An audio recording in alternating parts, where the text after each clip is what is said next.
9.207 quilos d'aliments es van recollir aquest cap de setmana a Lloret de Mar en el Gran Recapte, una bona xifra que permetrà vestir el centre de distribució d'aliments que té Càritas a la població durant els propers 2 mesos.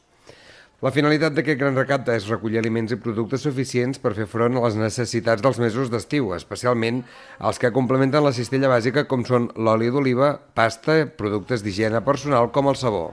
El Gran Recapte l'ha muntat el Banc d'Aliments i llavors Càritas en els diferents pobles se'n cuida de fer la recollida i el reparto després. A Lloret, com que tenim un centre de distribució d'aliments, vull dir, tot queda aquí a Lloret, vull dir que tot el que es recull a Lloret queda aquí.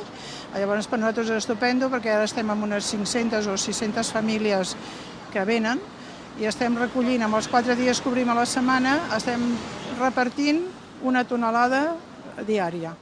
En aquest Gran Recapte, que s'ha celebrat conjuntament amb la resta del país, es demana als compradors dels supermercats que completin la seva compra en productes per afegir-los a les donacions que recullen els voluntaris que hi ha distribuïts en supermercats com el Mercadona, Cap Bravo i el Bon Preu del Rieral, un gest que ja s'ha convertit en un clàssic.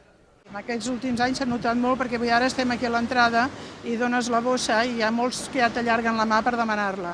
I abans havies d'explicar per què era, quanta gent tenien, per què ho feien, vés a saber on va parar tot això. Vull dir, ara tot això s'ha acabat, la gent ve sensibilitzada, et demana la bossa ells mateixos, inclús et diuen, què et fa falta? Doncs mira, oli, sabó. O sigui que la gent et pregunta inclús i venen després amb l'oli que has demanat i vull dir, estupendo. La finalitat d'aquest Gran Recapte de juliol és recollir aliments per fer front a les necessitats dels mesos d'estiu, una tasca que compromet a molta gent i institucions i que es pot fer gràcies a la solidaritat de compradors i la feina dels voluntaris. Per fer aquest Gran Recapte, Càritas de Lloret de Mar compta amb la participació d'una 60ena de voluntaris de la població.